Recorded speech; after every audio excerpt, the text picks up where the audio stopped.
Bienvenue sur LinguaWire français A2. Aujourd'hui, nous avons deux histoires. Les robots en bourse en Chine et l'argent dans la musique créée par l'IA. Pour comprendre l'épisode, retrouvez les transcriptions, les traductions anglaises et le vocabulaire sur linguawire.com.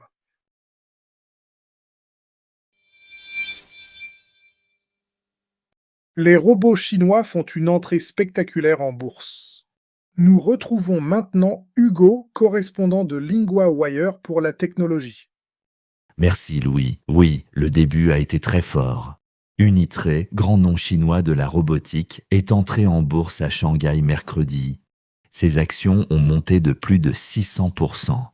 Plus de 600%, c'est énorme. Comment le titre a-t-il commencé? L'action a ouvert à 1100 yuan. Le prix d'offre était de 150,8 yuan. Le marché a montré un très fort intérêt. On voit bien l'écart. Pourquoi cette entrée en bourse compte-t-elle autant?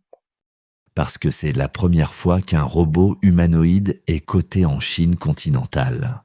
Et la Chine veut pousser très fort sa filière robotique. Les autorités veulent aussi rester dans la course face aux États-Unis. Donc ce n'est pas seulement une histoire d'argent. C'est aussi un signal politique et industriel. Que fabrique exactement Unitree? L'entreprise vend plusieurs types de machines. Il y a des capteurs. Il y a des bras automatiques. Il y a des robots à 4 pattes. Il y a aussi des robots qui ressemblent à des humains. Elle dit avoir livré plus de 5500 robots humanoïdes l'an dernier. Et en 2025, elle a annoncé un bénéfice net de 278 millions de yuan. Donc ce n'est pas une jeune start-up fragile. Elle gagne déjà de l'argent. Mais pourquoi les investisseurs s'intéressent-ils autant à cette entreprise? D'abord, parce que le marché des robots humanoïdes grandit vite. Ensuite, parce que ces robots coûtent souvent moins cher que certains concurrents américains. Ces robots chiens commencent à 2700 $. Un modèle américain connu coûte bien plus cher. Le prix bas peut vraiment changer la bataille. Et le grand public voit aussi ces robots, non? Oui, cette semaine, les robots d'Unitree participent aux Jeux mondiaux à Pékin. On y voit des épreuves de course. On y voit aussi du football. On y voit des tâches plus simples. Par exemple, ouvrir des boîtes ou ranger des livres. Avant cela, leurs robots avaient déjà attiré l'attention au gala télévisé du Nouvel An chinois. On comprend mieux l'effet vitrine.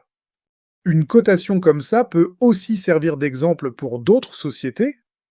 Oui, certains experts pensent que cette entrée en bourse peut servir d'exemple. Elle montre aussi que les investisseurs veulent peut-être miser sur les robots humanoïdes. Et pour la Chine, c'est donc un moment important dans cette course technologique.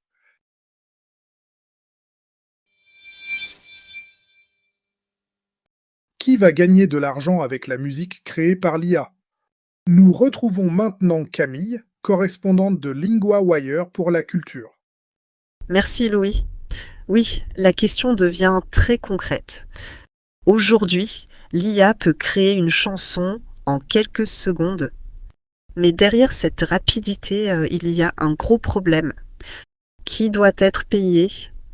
Donc la chanson arrive vite, mais l'argent pose toujours question.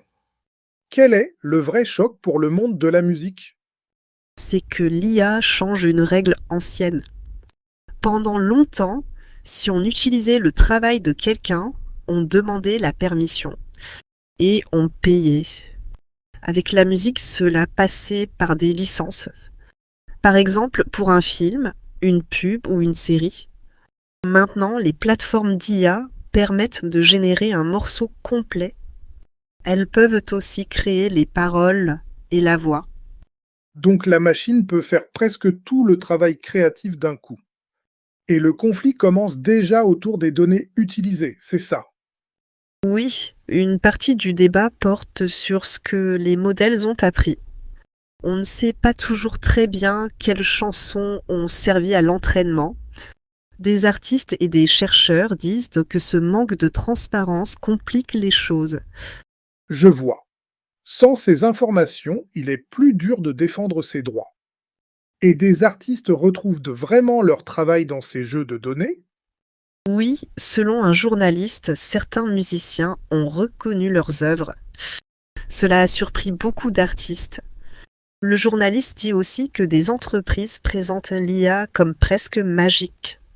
Mais, selon lui, elles prennent souvent le travail de beaucoup de monde. Puis elles le réorganisent. Cette image est forte et elle résume bien le malaise. Et la question de l'argent devient encore plus dure ensuite? Oui, parce qu'un modèle peut apprendre grâce à des millions de chansons. Alors, si ce modèle crée ensuite des morceaux qui rapportent, qui reçoit quoi? Les auteurs, la plateforme d'IA ou les utilisateurs, hein, c'est le cœur de la bataille économique. Et il y a déjà un effet sur les musiciens humains?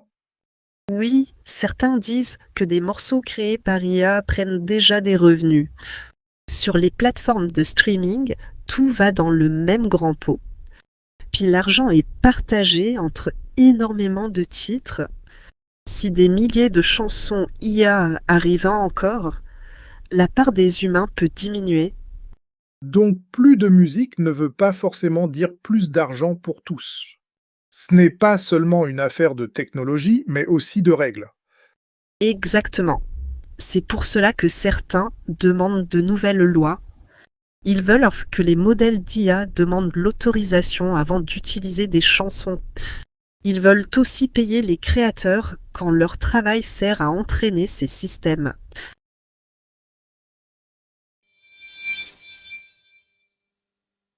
On commence avec 3 mots de la première histoire.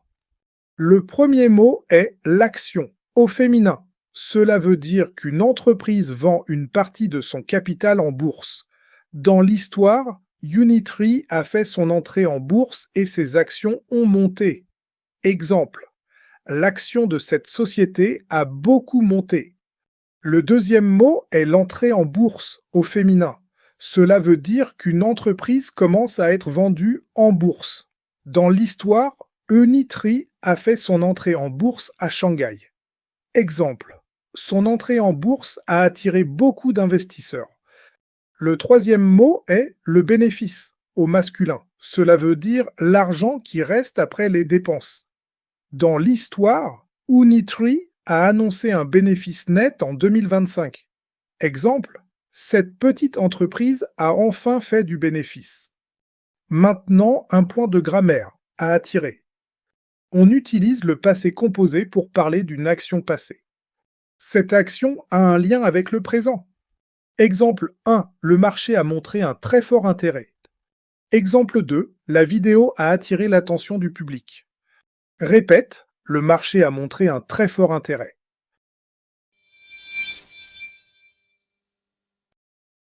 LinguaWire isn't only a podcast. Every day, the lead story becomes a personal language lesson in your classroom.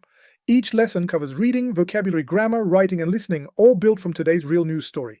Start today on linguawire.com.